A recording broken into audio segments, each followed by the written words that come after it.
یو کس تپوس کوي چې د مکې شریفې ړومبنی بانی څوک دی؟ ړومبنی بانی څوک دی؟ مکه شریفه د ښار نوم دی او په مکه کې د الله کور دی، خانه کعبه هغه د الله کور دی او د هغې د وجې نه ټوله مکه ارض مقدس دی، بلکې ټول جزیرة العرب. په بل ځای کې مشرک ذمي پاتې کېدی شي، لیکن په دې ټوله جزیره کې د یو کور د وجې نه مشرک نشي پاتې کېدی، هغه بارو بس. نو دا کور چې کوم دی د دې باره کې تپوس کولی شي، لیکن د مکې د ښار نه. او دا کور اول فرښتو جوړ کړی دی، بیا آدم علیه السلام، بیا دا سیلابونو سره وران شوی، نو ابراهیم علیه السلام ته الله پاک حکم وکړو او د بنای ابراهیمی یعنی د ابراهیم علیه السلام د دې کوټې خانه کعبې د تعمیر تذکره الله جل جلاله په قرآن پاک کې کړې ده.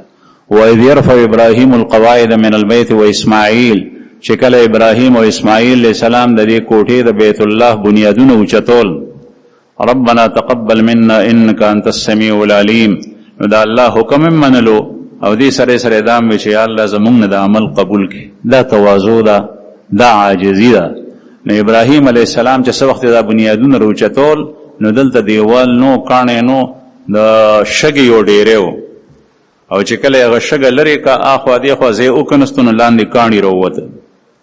ځکه مفسرین دې ځای کې فرمایي وَإِذْ يَرْفَعُ إِبْرَاهِيمُ الْقَوَاعِدَ مِنَ الْبَيْتِ، بنیادونه چې کله اوچتول نو دا بنیادونه مخکې نه وو، بیا د دې بنیادونو د پاسه بیا دیوالونه د خانه کعبې شروع شوي دي، بیا ابراهیم علیه السلام د دې بنا کړي ده. بیا په دې کې تعمیر او فرق راغلی دی. د رسول الله صلی الله علیه وسلم په زمانه کې سیلاب سره دا کوټه ورانه شوې وه، چې کله هغوی ته مبارک ته نبوت نو ملو شوی، نو بیا قریشو په حالت د شرک دا خانه کعبه جوړه کړې ده، او رسول الله صلی الله علیه وسلم هم هغه تعمیر کې حصه اخیستې ده، د خپل خپلوانو سره به کاڼي راوړل او په هغې کې به یې کېښودل.